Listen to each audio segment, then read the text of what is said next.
You are listening to an episode of Megan is Not the Parent, But. And today's episode is brought to you by my free 5-day email class series to introduce you to the CLEAR method. It's called the Get Clear Challenge. And it introduces all the steps of the CLEAR method, which is a method that I teach, coach, and live by. Join today and get all these classes delivered to your email for free at bekindcoaching.com/clear. In today's episode, we will be talking about your child's temperament. So get cozy, grab your notebook, and let's dig in. All right, friends, where we're going to start today is by grounding back into the 3 factors that influence our attachment. And as a reminder, attachment means the quality of that bond between parent and child.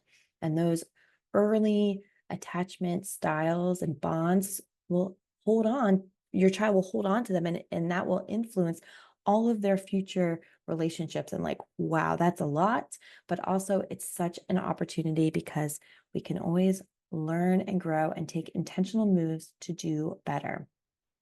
So those 3 factors that influence the attachment that we have is the first is the quality of caregiving. That's what I, as a parent coach, help parents like you improve that quality of that caregiving, the tools and methods and approaches that you take while interacting with your child. The second factor is the emotional climate of the home, meaning like the tone, the emotional temperature. Have you ever walked into a room and you're like, wow, this is tense and cold? Or you've walked into someone else's room and you're like, oh my gosh, I love going there because it's always so warm and inviting. That is you tuning into their emotional climate of that space. The third factor that we are going to dig into today is the temperament. So quality of caregiving, emotional climate of home, and temperament. Temperament is a big piece of this puzzle that often goes overlooked. So today, I hope that by the end of this episode, you have a very clear understanding of what it is, and more importantly, what temperament has a big impact on and how you can support your child's temperament. They say, the powers of be, the outside forces, they say that they are just a difficult child. Perhaps you've heard this be said about you or your child, or perhaps maybe you've said this about your child or someone else's child. And what I say to that is, are they being difficult, or are you having a difficult time with them? I know as a teacher, there are definitely children that were in my classroom that gave me a harder time than others. And when I was first a teacher, I thought, wow, like I needed to change them, until I realized like, wow, they were showing me opportunities for me to grow and expand. The biggest aha for me in this work is understanding that behavior is communication. And so when a child is having a difficult time and difficult behavior, and it's and giving me a difficult time, that was a big clue to say, hey, their behavior is communicating that they are having a difficult time. And as soon as I stopped labeling them as a difficult child and instead identifying like, oh, their difficult behavior is signaling that they are having a hard time right now, a lot of things shifted for me. Because what I started to understand is that difficult behavior is signaling a difficult time regulating. When we're talking about regulating, we're talking about regulating energy and emotions, and regulating meaning like starting to curb and control those. And part of this sign of difficulty invited me to keep digging deeper and deeper and deeper to kind of understand what's going on here below the surface, and led me to understand that they may have a difficult temperament, which means that adding stress and adding chaos and adding pressure will make everything harder and more difficult for them. It reminds me back to the episode on the 3 brain states, learning that a child who is in that red brain, that fight, flight, freeze, they are asking and begging and demanding a connection so that they can start to soothe their nervous system and soothe into a more rational, logical decision.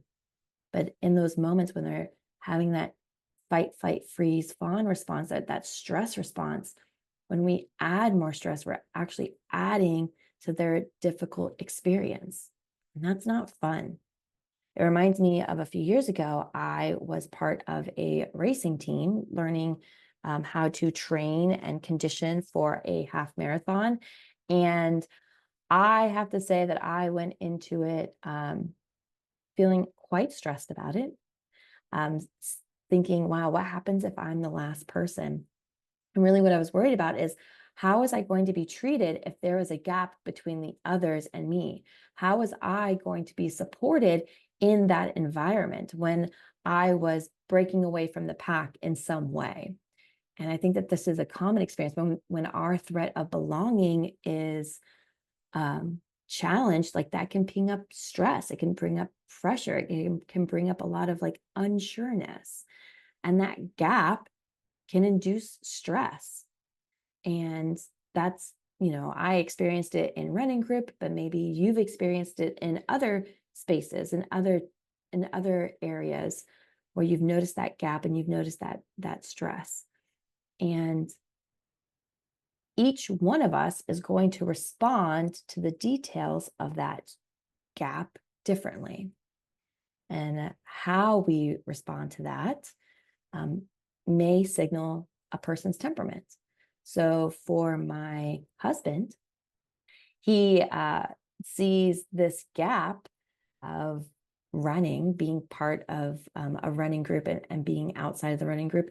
He sees that as a challenge, as an opportunity for him to improve, meaning during that gap, he is experiencing a positive compound. He's experiencing excitement, gratitude, joy, happiness, accomplishment, pride, hope, self-love. When he sees that gap, he's like, this gap in this specific context, this gap is something that interests me. It's exciting to me.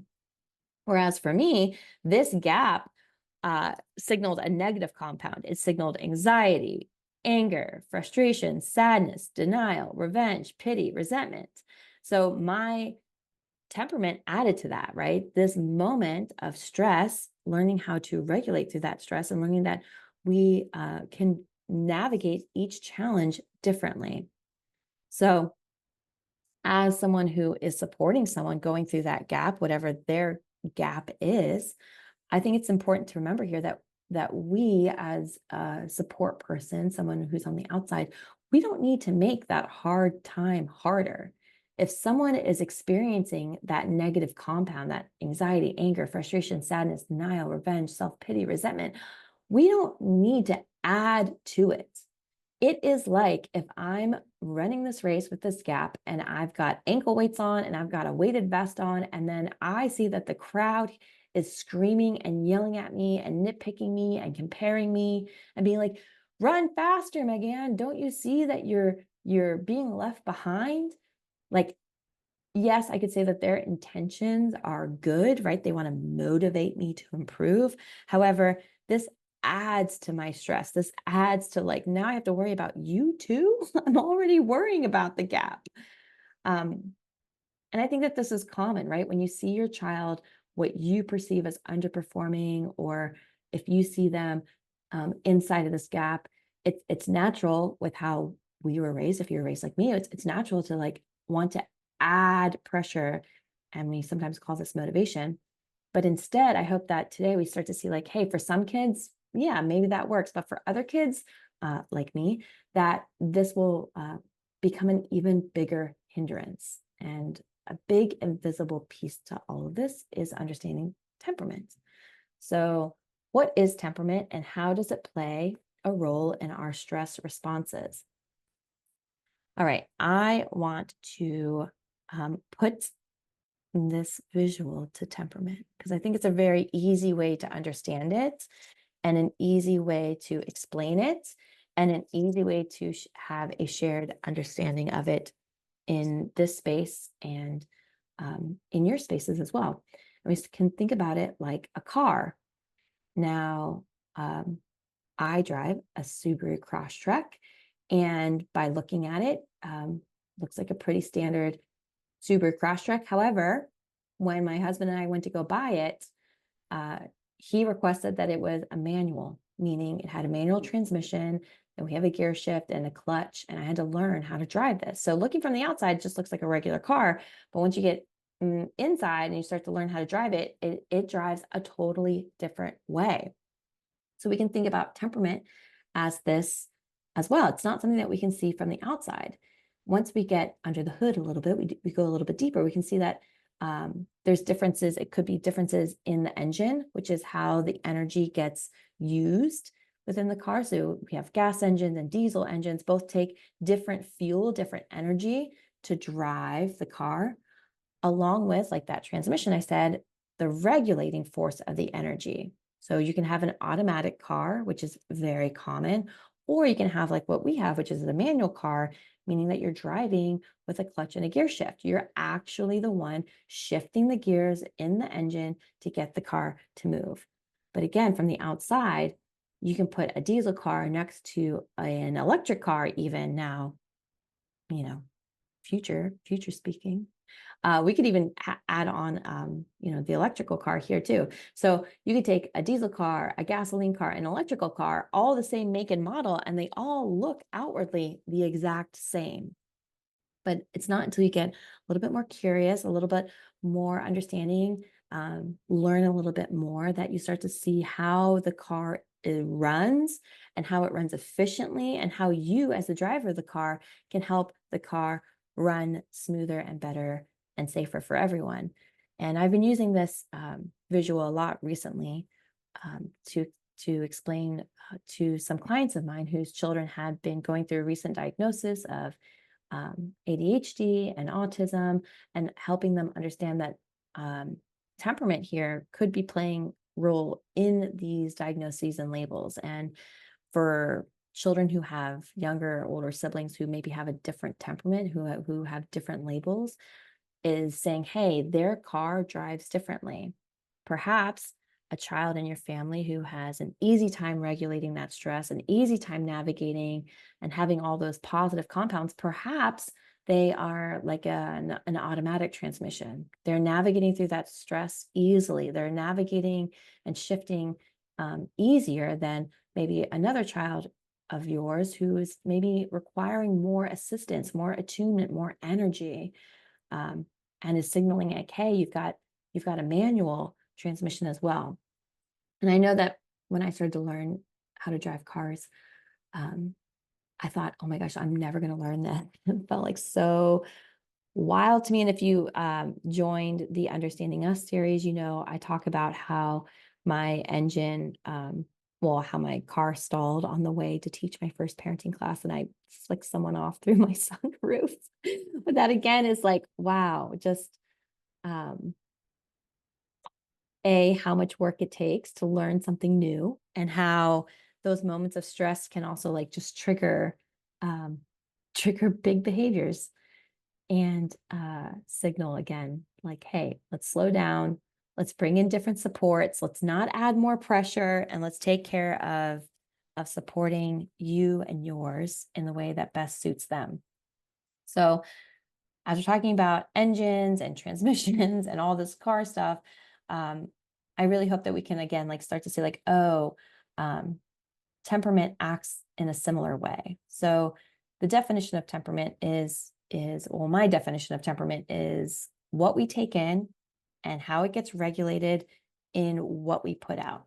So it's how we take in our environment, how we take in our visual inputs, our audio inputs, our taste inputs, everything from our senses, how our body processes that, and then what we put out, which is our behavior. Temperament is our innate propensity of our nervous system to respond to internal and external stimuli, what's going on outside of us and inside of us. And that word innate means inborn, it means natural, it means you are born with it, meaning you do not choose your temperament, and your child does not choose their temperament. They don't choose if they are a diesel or a gasoline or an electric car. They do not choose if they are a manual or an automatic transition. transmission, but they're born with it. Their nervous system is created and they're born with it. So their nervous system is that body command center. It's how the body sends signals in between the brain and the body. And I'm not going to go too deep into this, but it's how our body is sensing those threat responses. It's how our body is taking in that information, making sense of that information, and then aligning our behavior in that output of information. So thinking about this from external and internal triggers, we can start to think about our environment can trigger our nervous system. Certain smells like cookies, like when you walk in, you smell cookies, you're like, cookies. But perhaps if you had a um, a dietary restriction, that like warm cookies might also signal in like, wait a second, we need to find something out, right? We need to learn what they're made with. We need to learn if they are gluten or gluten free. We need to learn the if they have nuts in them, right? So the environmental triggers can trigger us into like, wait a second, we need some more information. So those are the environmental. Lights can be an environmental, weather can be an environmental trigger. All sorts of different environmental triggers can trigger that nervous system to pay attention. And then it can also be internal. So we have internal triggers like hunger, our sleepiness, our mood. All of these, again, internal triggers can trigger, and then the body starts to process it and align our behavior into that output. Just like the car engine and transmission, and we can't tell just by looking at it, children are the exact same way. We cannot tell a child's uh, temperament just by looking at them. There's no like clear signals. And it's something that is often hidden, and it invites us to, again, to get a little bit more curious about it. So temperament, again, is something that we're born with, and it is something that shapes with our responses. So I'm going to go briefly here and just go through 3 common myths about temperament and break it down. So temperament is not a phase. Maybe you've heard this before too, when you've had someone who is more in your life who's more sensitive to, say, lights or smells or transitions. And perhaps a well-meaning parent in your friend group has said to them like, oh, don't worry, my kid did that too, and it's a phase. Perhaps if their child has an automatic transmission, I keep missing those words. Perhaps if their child has an automatic transmission, yeah, it may have been a phase. It may have been something that they learned and then that gap closed for them and then they acquired the skill. But perhaps you're raising a child who has a more manual transition and that it's not a phase. Maybe it's something that extends more, right? I'm thinking about all of the accommodations that I use throughout my life to help me navigate my stress gaps, and those are things that are going to be with me for the rest of my life. There's not ever going to be a time when I don't need to set a timer, because I won't get lost in what I'm doing, right? So for me, it is not a phase, because temperament is not a phase. Temperament is something that is impacted by your genes and your epigenetics. So when we're talking about genes and epigenetics, just a brief intro to this.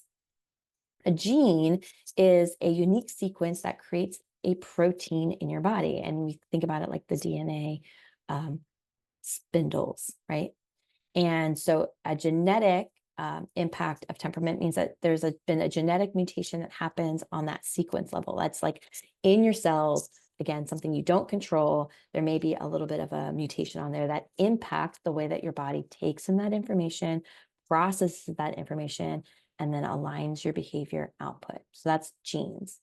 Epigenetic is something that is made on top of those genes. So it's a mark that is made on the gene that changes how the protein works in the body. And there's lots of ways that epigenetics can come into play. And research now shows that a lot of our everyday experiences can impact our epigenetic markers in our body. So things like stress and diet and environmental, war and trauma can impact the epigenetics of how that gene gets processed and understood and passed on.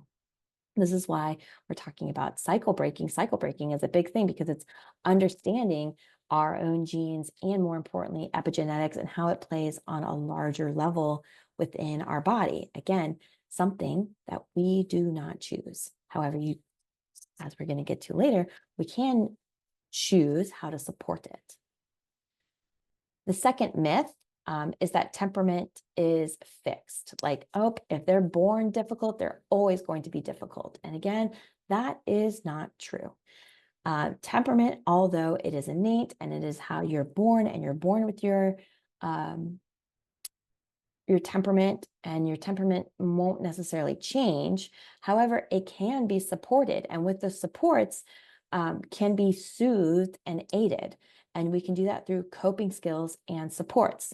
So if we go back to the idea that I'm running that race and I'm running it with those ankle weights and that big vest, I can't change the ankle weights and the big vest, right? That's something I was born with. That's something that's with me. That's nothing that I can like wish away or positive think away, right? That's something that's with me. However, the outside forces that I come and bring into support, instead of having someone yell at me or tell me I'm slow or that I'm losing the pack, right? Adding on those stress and pressure, if instead I look for coping skills and accommodations and supports, that may look like putting on a better pair of shoes, making sure that my shoes are and my sock game is up. I remember years ago, this is now like coming to me years ago, on my like second ever half marathon, I had my socks slip down during the race, like mile 8 or 9, and I finished the race 13 miles. I guess it's last 5 miles. I finished the last 5 miles with my socks slid down. So sock game is a big deal, right? That's a way that I can accommodate this so I don't add further stress. So making sure that my foot care is up to date, making sure that my hydration is up to date, making sure I have cheerleaders who are acknowledging like, hey, you're doing it, and calling out everything that I'm doing well, having love and support through that whole process. These are all things that can be brought in to help me cope and help me soothe and help me regulate during that stressful moments. So instead of trying to fix and rescue, trying to like get rid of the vest or get rid of the ankle weights, we can say, hey, this is something that's going to be here. We're going to accept it, acknowledge it, and learn to find acceptable solutions to support it. And that's something that I work with parents each and every day to help them learn ways to cope and find supports for their children who have that difficult temperament, who was born with that metaphorical weights on them. All right, let's take a quick brain break right now, because I know that I can go deep real fast. Even sometimes when I'm recording, I'm like, what did I just say? I don't know. I'm hoping it's landed, but let's take 3 deep breaths and ground back together right now. We're going to go in through our nose and out through our mouth. All right, on the count of 3. 1, 2, 3. We're going to go in and let it out.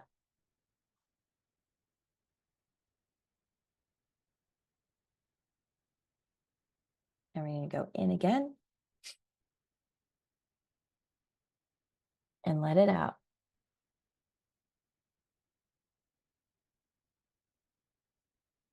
And here's the third one. In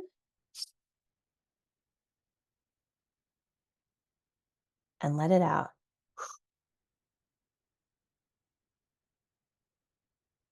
And while we let those breaths sit in, I want to introduce you to a new ebook workbook called The Blueprint.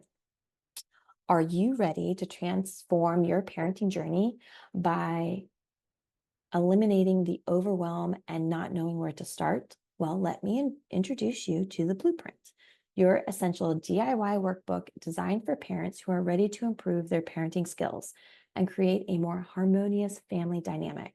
It is packed with self-assessments and bite-sized learning guides so that you can start to lay the foundation for effective and mindful parenting. As I was creating this blueprint guide, I made sure to make it time efficient, meaning that each exercise is easy to digest and so that it can fit into your hectic schedule, allowing you to learn at your own pace. This guide is also affordable. At a one-time investment of $29, this provides lifetime access to the valuable resources and tools and assessments. And I really worked to make it overwhelm-free so that each guide inside is step-by-step to allow you to make simple, more manageable changes, turning complex concepts into actionable steps. This program and workbook is perfect for parents of children who struggle with power struggles, tantrums, meltdowns, and sibling conflicts. If you're looking to improve your parenting techniques and foster a more peaceful and cooperative family environment, then this blueprint is for you. You can join today for $29 and do the whole workbook by yourself, or you don't have to do it alone and you can personalize by getting this blueprint and a call and a lot of bonuses from me for one payment of $299. With this personalized upgrade, this means that you get to have me for 90 minutes walking you through these exercises so that you can not have to do it by yourself. My goal is to eliminate even more of the overwhelm. Along with this comes free bonuses when you choose to personalize this guide. Free bonuses are 10 positive coping strategies, common thought traps, and then ineffective and effective parenting strategies. I highlight that 10 positive coping strategies as we're talking about that is a tool to help your child with a difficult temperament be soothed in those stressful moments. You can join the blueprint and get yours today at bekindcoaching.com/blueprint. And again, choose the DIY or to upgrade and personalize for $299. All right, let's take 3 deep breaths again and head back into the rest of the episode. We're going to go in and out and in and out.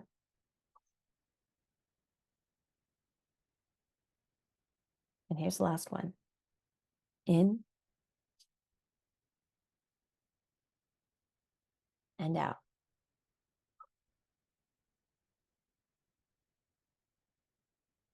All right.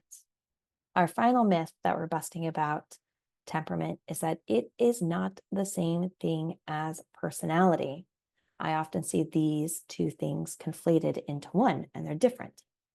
The difference is, as we are born with our temperament, our personality is something that develops from those interactions.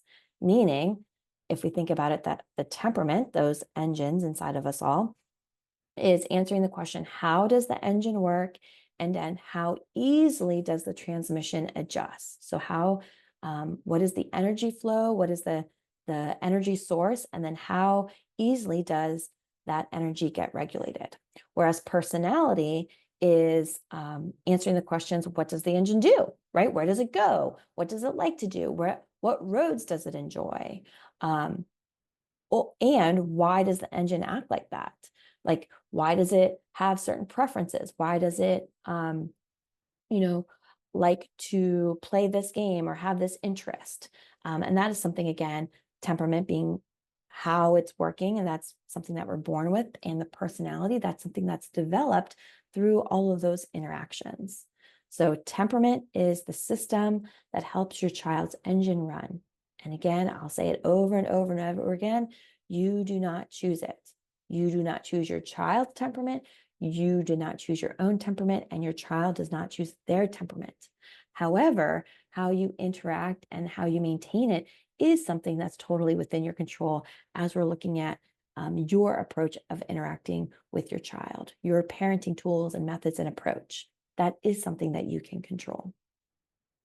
So the theory that backs up temperament is two theorists, Thomas and Chess. They extensively researched child temperament in the late 1970s. And according to their theory, each infant or child is different and unique in how they react to their environment. And this pattern of reacting is innate, unlearned, and present from birth. That's what we've been talking about. As well, every parent is unique in his or her own personality, right? You, as an adult, have formed your personality. However, your child, when born, has their temperament. And something that I work with parents to do is start to foster this goodness of fit.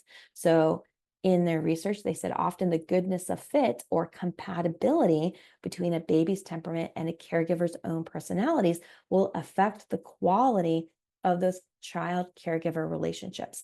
That's the three concepts that I break down in the blueprint. We look at your parenting style, your parenting approach, your child's temperament, and then the quality of how those work together. Are they in conflict a lot, or are they resonating with and accommodating with each other?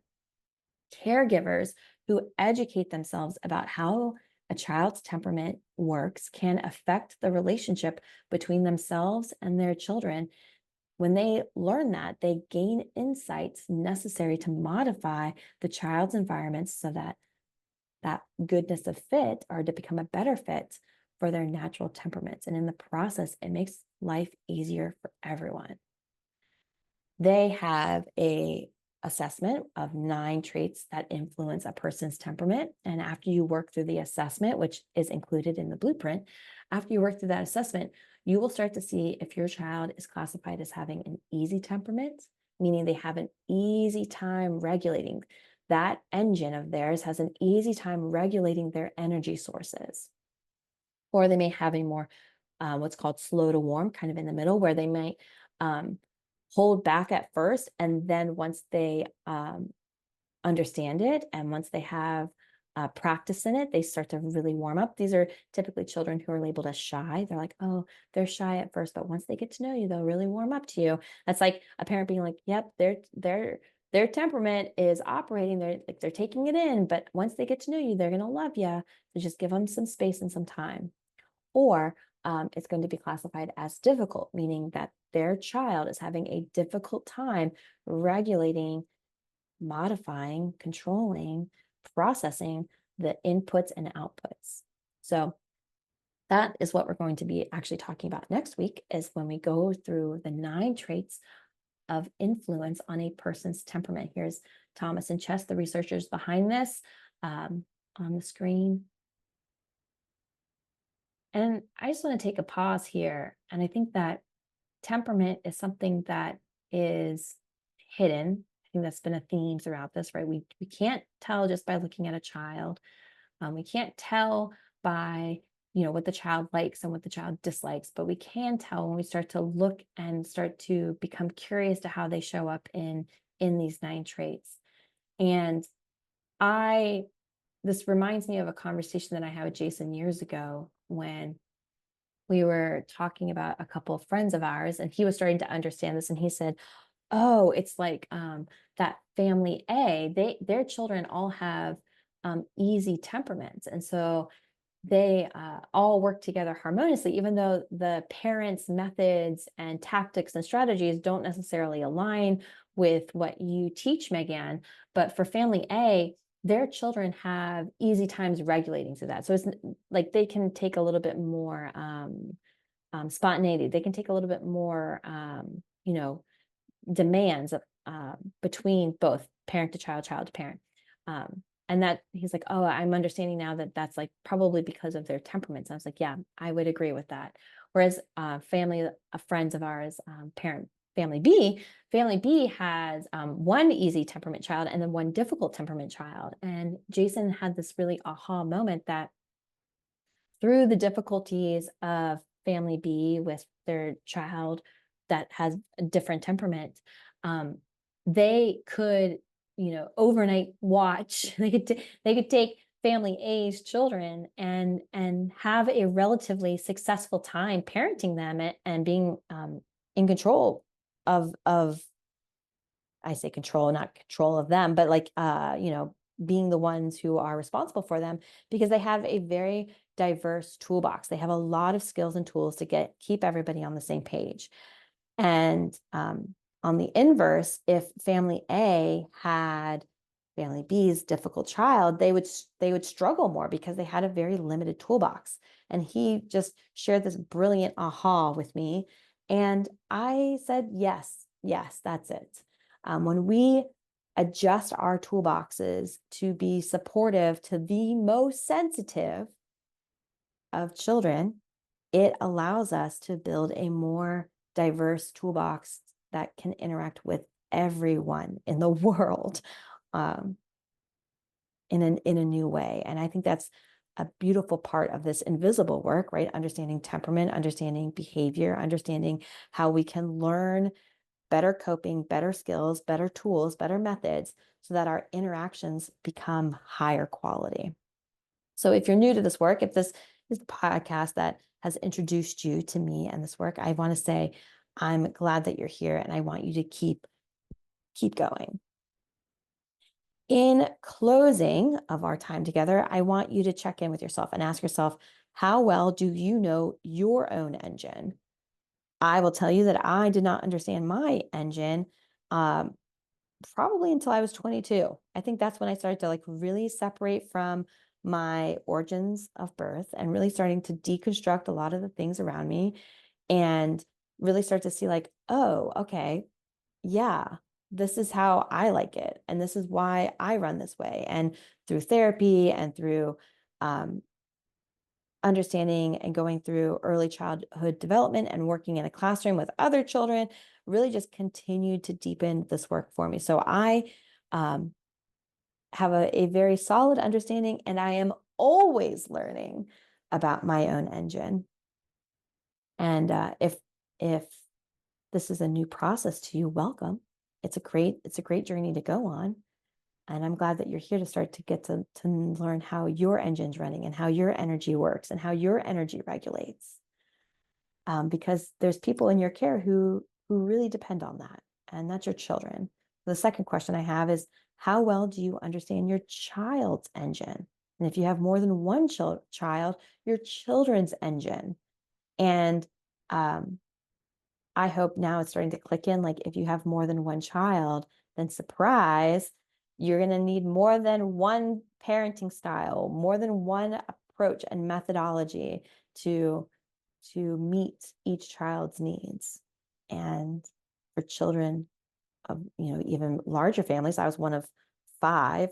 I was number 4 of 5. Um, that was a very large task for my family, for my parents, right? And as I've shared in many spaces before, my parents' toolbox was very limited, and they did not adjust to suit each child's temperament. They weren't even aware of each child's temperament, and they spent a lot of time trying to change the child's temperament to fit their parenting style, and that was a lose-lose truly for everyone. So I hope that now you're here learning, more about your child and how to support them, um, so that they can succeed and you can succeed. And the final question to consider is, are there times that you can recall where things were running high and running low? Were there times that we were aligned and feeling good and feeling like, all right, we've got this? And are there times that you can look back and be like, wow, we were stalled on the side of the road? I was a stalled driver trying to make the car run differently. And I think in those moments when we can look back and be like, wow, that was when I was stalled, or that's when I had a breakdown, or that's when I totally lost it. Those are the moments to get curious about. A, offer yourself love and compassion, but B, to say like, hey, um, let's get curious to that so that we can, you know, learn those skills, practice those skills, and soothe those stress for everyone in the future. Speaking of the future, coming up next week, the podcast is talking about the 9 traits that influence temperament. And if you're here doing the work, I want to see it. So if you've taken notes or if you have any thoughts or takeaways, I want to know it. And here's um, a couple ways to share. First, you can leave a review on Apple Podcasts. If you have not done that yet, I highly encourage you. It helps me not only see, proof that people are there listening to me and liking what I have to say, but also just gives me insights of what is landing and how it resonates with you. So please, I encourage you to jump into Apple Podcasts and click and leave that review. It also helps me um, spread to more and more people. It's Apple's like, oh, all right, this is good. Let's show this to more.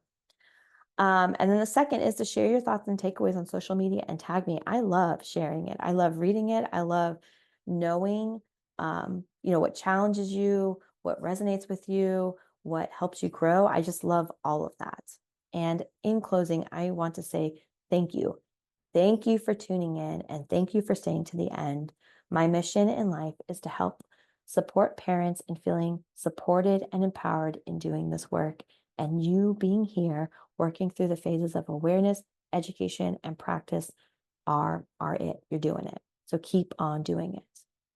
If you are ready to take the next step, I encourage you to go to bekindcoaching.com/blueprint and purchase the blueprint workbook for you and your family. It is over 100 pages, printable PDF workbook. It has 12 easy to complete self-assessments, and those self-assessments are broken down into 4 sections. There is a section called the parent, a section called the child, a section called the relationship, and then the final section is the plan. If you want to do it yourself and go through at your own pace, I encourage you to download it at the price of $29. And if you want to upgrade and personalize it with a 90-minute call and all of those bonuses, you can purchase that for $299. I cannot wait to see you next time. Until then, bye, friends.